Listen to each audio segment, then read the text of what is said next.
हमारा स्कूल ये एक ऐसा कैद खाना था जहाँ के नियम कायदे कानून कुछ अलग होते थे।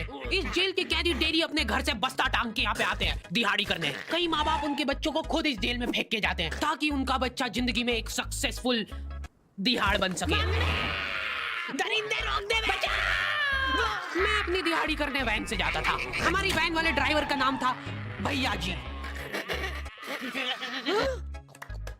और उसकी वैन का नाम था मैजिक, जिसका हर दूसरे दिन टायर पंचर हो जाता था। बच्चे लोग स्कूल जाके पढ़ना सीखे ना सीखे टायर पंचर बनाना जरूर सीख जाते थे। लेकिन भैया जी से मेरा अलग अटैचमेंट था। उनसे मेरे को दिल से नफरत थी। ये आदमी सुबह 5 बजे आके मेरे घर के सामने हॉर्न बजाता था। अरे भैयू, ओए भैयू, जल्दी से तैयार हो जा बेटा, 5 मिनट में निकलना है फटाफट। 9 बजे का स्कूल है यार हमारा। लेकिन ये आदमी सुबह सबसे पहले आके मेरे को लेता था। उसके बाद हम 3-4 घंटे पूरे शहर भ्रमण पे निकलते थे। शहर के पूरे आखिरी कोने से बच्चे ले लेके आता था ये आदमी। जहाँ पे वैन जा भी नहीं सकती उधर कूदा कूदा के ले जाता था ये, और फिर टायर पंचर हो जाते थे। शाम पड़े वापस से हमको घर घर छोड़ के आता था ये। जिंदगी बर्बाद कर दी थी भैया जी ने मेरी। सबसे पहले लेते थे और सबसे आखिर में छोड़ते थे। लेकिन मैं फिर भी उसी वैन में जाता था क्योंकि चमेली भी हमारी वैन में आती थी। और बात यह है कि वो मेरे पास ही बैठती थी, मतलब मजबूरन। उसके पास और कोई ऑप्शन ही नहीं बचता था और मैं बचाता भी नहीं था। मैं घर पे जाते थे, जो 2-3 घंटे मेरे को सोने के लिए मिलते थे उसमें सोता नहीं था और मैं प्लानिंग करता था कि कैसे चमेली सिर्फ मेरे पास बैठे। चमेली सबसे आखिर में आती थी और मैं सबसे पहले सुनसान वैन में चढ़ के बस्ता अपने पास में रख के और फसर के सो जाता था। बाकी सारे बच्चे अपना बस्ता गोदी में रखते थे क्योंकि तुम्हारे बाप की वैन नहीं है। मतलब मेरे भी नहीं थी, पर मेरे ऊपर भैया जी को तरस आ जाता था कि बेचारा 5 बजे से आया है, तो वो सोने देते थे। अरे कैसे चला रहा है ये गाड़ी? रुक जा, गाड़ी चलाना नहीं आती क्या? देखो, आदमी इतना तभी चिढ़ता है जब उसकी जिंदगी में कोई लड़की ना हो। नहीं है ना? नहीं, मैं समझ सकता हूँ लड़की ना होने का दुख दर्द। मैं भी किसी जमाने में लड़कियों की तलाश में गली मोहल्ले भटकता था। फिर एक दिन मेरे पास से वो निकली। जैसे ही मैंने हैपन खोल के देखा, उसकी आईडी मेरे फोन पे चमक रही थी। हैपन ये एक रियल लाइफ डेटिंग ऐप है। यहाँ पे तुमको वो लोग मिलेंगे जो तुम्हारे आस पड़ोस से निकले हो कभी ना कभी। 100 किलोमीटर दूर रहने वाले लोगों से बात करके फायदा ही क्या जब तुम मिल ही ना पाओ। और अगर तुम्हारी घिनौनी शक्ल देख के यहाँ पे तुमसे कोई प्यार मोहब्बत नहीं भी करता है तो तुम फ्रेंडशिप तो कर ही सकते हो फिर भी।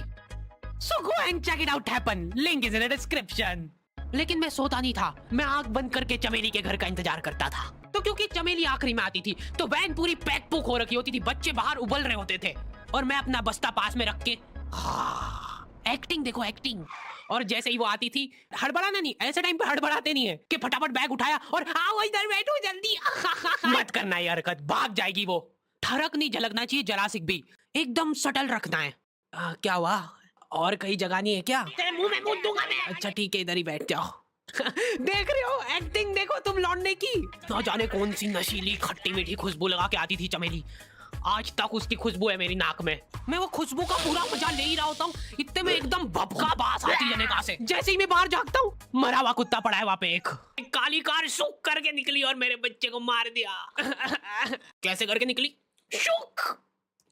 ऐसे नहीं निकली थी, मैं यहीं पे खड़ा था। वो कार आई थी और जैसे ही वो बच्चा नीचे आया तब वो खड़ा, वो बच्चा चिल्लाया और फिर कार करके भाग गई। उधर कुछ बच्चे ऑटो रिक्शा से भी आते थे स्कूल।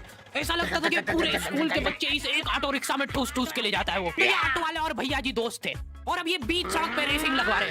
इनकी गाड़ियां उबला रही है बच्चों से, फिर भी नहीं मान रहे ये लोग। नहीं जीतूंगा।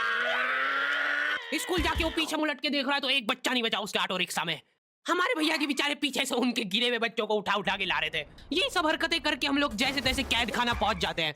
सुबह 5 बजे से निकलने के बावजूद हम लोग लेट पहुंच रहे हैं वहाँ पे पहुंच के हमने देखा कि 4 लौंडे मरे हुए पड़े हैं जिनको डॉन ने मारा है। डॉन हमारे स्कूल की इंचार्ज थी। डॉन का कद छोटा था और पेट मोटा था।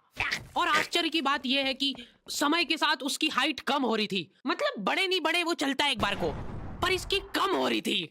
डॉन बहुत स्ट्रगल करके कार से स्कूल आती थी खड़े होके, क्योंकि बैठ जाए तो उसको सामने की सड़क नहीं दिखती थी। वो अलग बात है, खड़े होके भी पूरा नहीं दिखता था। हर रोज 2-4 कुत्ते कुचलते हुए आती थी वो। फिर मेरे को समझ आया कि रास्ते में जो कुत्ते दिखे थे वो डॉन इस कैद खाने में छत पे बैठी रहती थी स्नाइपर लेके। कोई भी कैदी कुछ गलत गतिविधि करता हुआ दिखता था तो वहीं पे, मैडम इनकी लाश का क्या करना है? अरे ये तो आपको पता ही है। कहाँ रह गए थे यार झमू दीदी? फटाफट ये खून वून साफ करो। झमू दीदी बुलेट से स्कूल आते थे और ये अफवाह फैली हुई थी पूरे स्कूल में कि उनके घर पे मर्सिडीज भी है। लेकिन जम्मू दीदी हम्बल रहना पसंद करते हैं। ऐसा कहा जाता था कि ये स्कूल ऑन पेपर जम्मू दीदी के नाम पे ही है, पर वो हम्बल रहने के लिए यहाँ पे झाड़ू पोछा लगाती है। वैसे मैडम, इन्होंने करा क्या था? गैर कानूनी पेन फाइट का सट्टा खेलते थे ये लोग क्लास में। उससे मेरे को प्रॉब्लम नहीं है, मेरे को क्यों नहीं? हाँ, हमारी क्लास में पेन फाइट का सट्टा चलता था। हमारे इधर जो लौंडा पेन फाइट में जीतता था, सामने वाले का पेन उसका हो जाता था। कुछ बच्चे अपना सब कुछ दांव पे लगा देते थे और कर्जे में डूब जाते थे। फिर भी वो लोग हार नहीं मानते थे और अपने दोस्त से पेन उधार लेके खेलते थे और वापस हार जाते थे।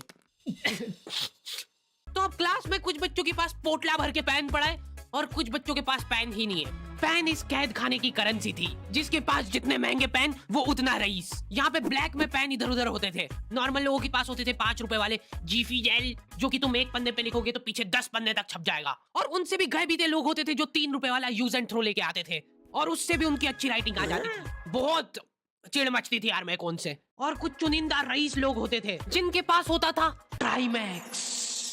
हर बच्चे का सपना होता था कि उसके पास एक ट्राईमैक्स हो, साथ में आसपास 2-4 लड़कियां हो। प्लीज मेरे को यहाँ पे ऑटोग्राफ दे दो। ये लो ट्राईमैक्स की इनके। ये ट्राईमैक्स क्या बात कर रही है? सही में एकदम रईस लोग ही अफोर्ड कर पाते थे ट्राईमैक्स। वो बाबड़े भी एक एक अक्षर लिख के रिफिल खोल के देखते थे। खाली हो रही है तो। एक बार एक रईस बच्चे का ट्राईमैक्स चोरी हो गया। पूरे स्कूल में हाहू मच गई थी। वो देखो, उस दिन उनको पता चला कि वो आदमी दौड़ भी सकता है। हमारे स्कूल में कुछ भी कांड हो रहा है, ये आदमी सबसे पहले दौड़ के आएगा। पूरा बैग खोल चोर, और बच्चों के बैग चेक करेगा। स्कूल वालों को भी इसकी सैलरी देते वक्त सबसे ज्यादा अखरती है। सैलरी किस चीज की? इस आदमी की शक्ल देख के ऐसा लगता था कि ये स्पोर्ट्स की आड़ में वैन वालों के साथ मिलके बच्चों की स्मगलिंग करता है। इस महान आदमी का नाम था भूषण। इसने अपनी जांग पे टैटू करा रखा था, भू अलग जांग पे, सड़ अलग जांग पे। सर कल से खो खो खेलने के लिए कितनी बजे आना है?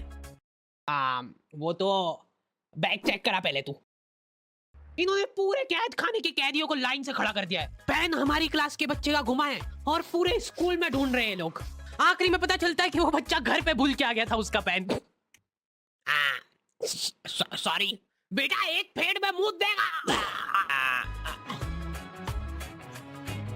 ऐसे तो नमूने बच्चे थे हमारे स्कूल में, और टीचर लोग उनसे भी गए बीते थे। हमारे स्कूल में टीचरों को उनके नाम से कोई जानता ही नहीं है। बच्चों ने उनकी हरकतों के अनुसार टीचरों के नाम रखे हुए। हमारे इंग्लिश वाले टीचर का नाम था छोटा भीम। इससे चिड़चिड़ा आदमी मैंने आज तक नहीं देखा। छोटा भीम की हॉबी थी लड़कों को कूटना।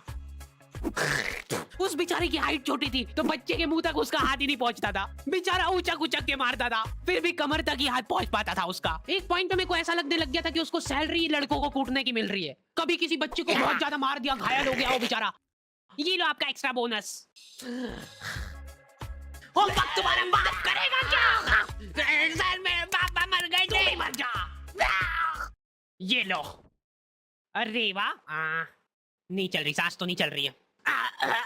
हाँ कंफर्म मर चुका है ये। ये लो आपका प्रमोशन हो गया है। लड़कियों से उसका अलग अटैचमेंट था। कौन सा परफ्यूम लगा के आई हो? सर थोड़ा दूर रहो। अरे मैं कुछ कर थोड़ी ना। भोली सी सूरत और आंखों में ठरक लेके स्कूल आ जाता था ये डेली।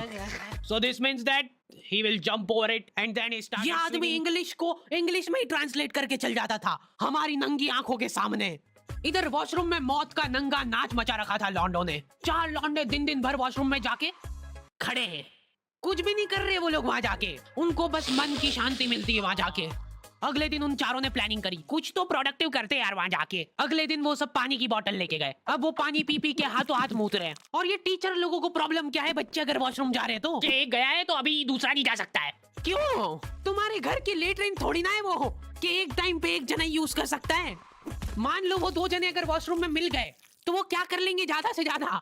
भाई यहाँ का बल्ब निकाल लेते हैं ना। हाँ निकाल लो, फीस भरी अपन ने। लॉन्डो को ऐसा लग रहा है कि इन्होंने फीस भर के पूरा स्कूल खरीद लिया है। 10 लॉन्डे कॉरिडोर में छाती चौड़ी करके चल रहे हैं प्रिंसिपल के सामने। प्रिंसिपल को इग्नोर कर रहे हैं ये लोग। इनको ऐसा लग रहा है कि इन्होंने फीस भर दी है तो प्रिंसिपल इनके पैर पड़ेगी। उनमें से आधों ने फीस भरी भी नहीं है। हमारा स्कूल बिल्कुल सेफ नहीं था। हमारे वॉशरूम में चोरियां हो जाती थी यार।